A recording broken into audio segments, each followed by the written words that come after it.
আলাইকুম ওয়া রাহমাতুল্লাহি ওয়া বারাকাতুহু। প্রিয় বন্ধুরা, সকলেই কেমন আছেন? আশা করছি আলহামদুলিল্লাহ সকলেই খুবই ভালো আছেন। আজকে আমি আপনাদের কাছে খুব ভেরি ইম্পর্টেন্ট কয়েকটা বিষয় আলোচনা করব। আমরা পূর্বে ভিডিওতে আলোচনা করেছিলাম হরফ থেকে কয়টি অক্ষর এবং কয়টি মাখরাজ উচ্চারিত হয়। আজকে আমরা আলোচনা করব লিসান থেকে কয়টি মাখরাজ উচ্চারিত হয় এবং তার কয়েকটি মাখরাজ সম্পর্কে আমরা জানব। প্রিয় বন্ধুরা, আমরা আগের ভিডিওতে জেনেছি লিসান শব্দের অর্থ হলো জিহ্বা বা জবান। প্রিয় বন্ধুরা, এই লিসান থেকে 10টি মাখরাজ উচ্চারিত হয়। লিসান থেকে 10টি মাখরাজ উচ্চারিত হয়, আর এই 10টি মাখরাজের ভিতরে টোটাল 18টি বর্ণ বা 18টি অক্ষর রয়েছে। তাই আজকে আমরা কয়েকটি অক্ষরের মাখরাজ সম্পর্কে জানব। প্রিয় বন্ধুরা, প্রথমত আমরা শুরু করব লিসান তথা জবানের গোড়া থেকে।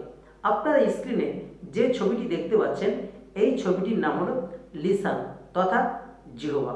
প্রিয় বন্ধুরা, জিহ্বাকে সমান্তরালভাবে 5টি ভাগে ভাগ করা হয়। এটা আমরা পূর্বের ভিডিওতে জেনে এসেছি। এখন আমরা জানব লিসানের গোড়া থেকে, অর্থাৎ জাগউল লিসান অর্থাৎ জিহ্বার গোড়া, তার বরাবর উপরের তালু থেকে একটি হরফ উচ্চারিত হয়। সেই হরফটির নাম হলো কফ।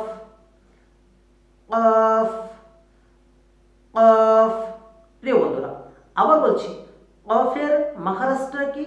কফের মাখরাজ হলো জাগউল লিসান এবং তার বরাবর উপরের তালুর সাথে মিলিত করে কফ বর্ণটি উচ্চারণ করতে হবে।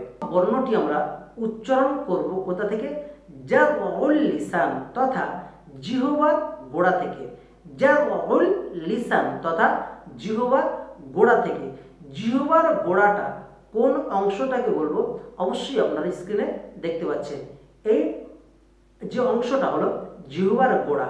প্রিয় বন্ধুরা, জিহ্বার গোড়ার সঙ্গে উপরের তার বরাবর উপরের তালুর সঙ্গে লাগিয়ে কফ বর্ণটি আমরা উচ্চারণ করব।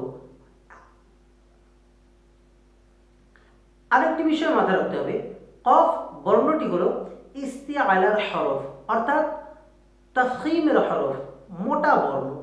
কফ বর্ণটি যখন আমরা উচ্চারণ করব, আমাদের মুখটা স্বাভাবিক মাত্রায় রাখতে হবে।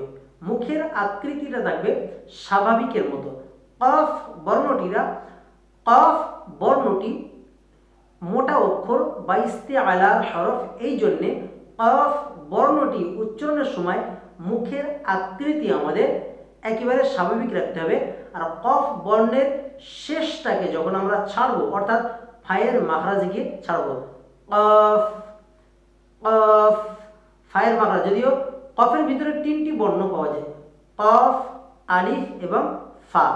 3টি বর্ণের সমন্বয়ে কফ বর্ণটি গঠিত। তো শেষ বর্ণ নেই, তাই শেষ বর্ণে ফা হরফটি আছে। তো ফা হরফটি থাকার পরিপ্রেক্ষিতে আমরা ফায়ের মাখরাজে গিয়ে আমরা কফের উচ্চারণটা শেষ করব। প্রিয় বন্ধুরা, এই যে কফ বর্ণটি আমরা একটু মস্ক করতে পারি। কিভাবে মস্ক করবেন?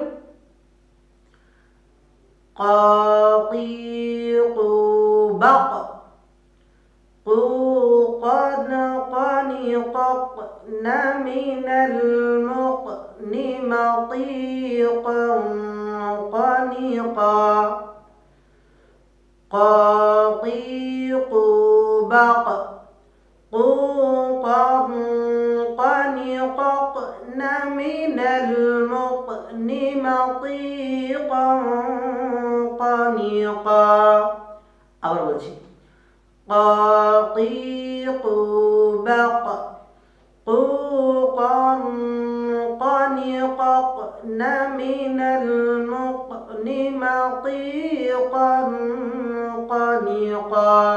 প্রিয় বন্ধুরা, এইভাবে কফ বর্ণটি আপনারা উচ্চারণ করবেন বা আরো এর থেকে আপনারা আরো ভালো করে চেষ্টা করবেন।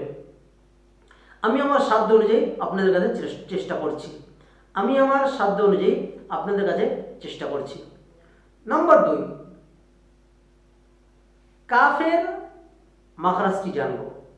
প্রিয় বন্ধুরা, কফের মাখরাজের ক্ষেত্রে আমরা জাবরুল লিসান তথা জিহ্বার গোড়ার থেকে আমরা তার বরাবর উপরের তালুর সঙ্গে লাগিয়ে উচ্চারণ করব, এটা জেনেছি। কিন্তু কাফের ক্ষেত্রেও প্রায় সেম কফ বর্ণটির যে মাখরাজ, সেই মাখরাজের থেকে সামান্য সামনে আগিয়ে তার বরাবর উপরের তালুর সঙ্গে লাগিয়ে কাফ বর্ণটি উচ্চারণ করব। অর্থাৎ জিহ্বার অর্ধাংশের মধ্যস্থল তার বরাবর উপরের তালুর সাথে লাগিয়ে কাফ বর্ণটি উচ্চারণ করব। প্রিয় বন্ধুরা, আবার বলছি, কাফ বর্ণটি কিভাবে উচ্চারণ করব, কোথা থেকে করব, এর মাখরাজটা কি? জিহ্বার গোড়ার থেকে সামান্য সামনে আগিয়ে তার বরাবর উপরের তালু থেকে কাফ বর্ণটি উচ্চারণ করব, এভাবে বলা যায়। অথবা এভাবে আপনি বলতে পারেন, জিহ্বার অর্ধাংশের মধ্যস্থল তার বরাবর উপরের তালুর সঙ্গে লাগিয়ে কাফ বর্ণটি উচ্চারিত হয়। প্রিয় বন্ধুরা, মনে রাখতে হবে, কাফ বর্ণটি হলো ইস্তিফালের বর্ণ বা ইস্তিফালের অক্ষর। ইস্তিফাল মানে পাতলা অক্ষর। এই জন্যে কাফ বর্ণটি উচ্চারণের সময় মুখের আকৃতিটা আমাদের মুচকি হাসির ন্যায় বা হালকা পাতলা করতে হবে।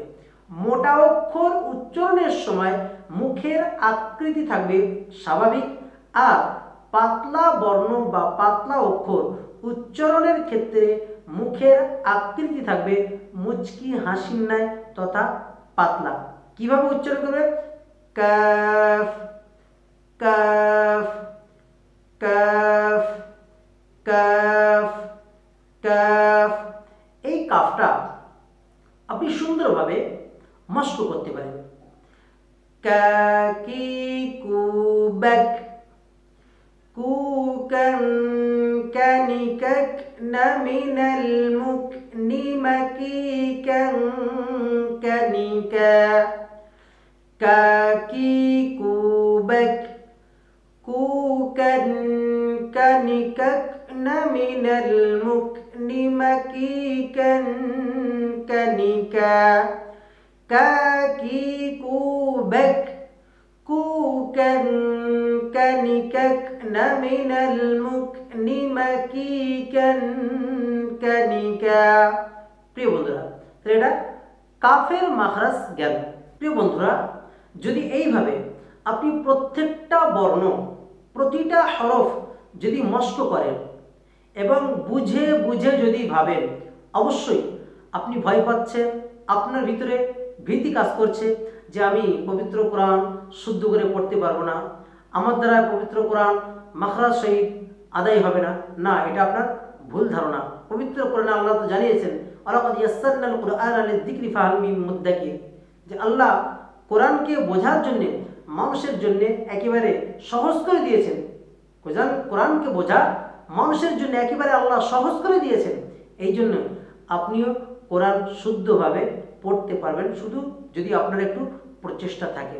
যদি ছোট্ট ছোট্ট কায়দা এইভাবে আপনি শেখেন, ইনশাল্লাহ আপনিও এগিয়ে যাবেন।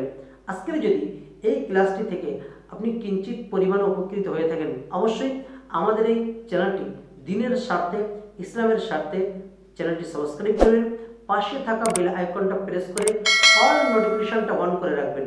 যখন আমরা এমন ভিডিও আপলোড করব, সঙ্গে সঙ্গে নোটিফিকেশনের ভিতর দিয়ে আপনার কাছে সর্বাগ্রে ভিডিওটা পৌঁছে যাবে।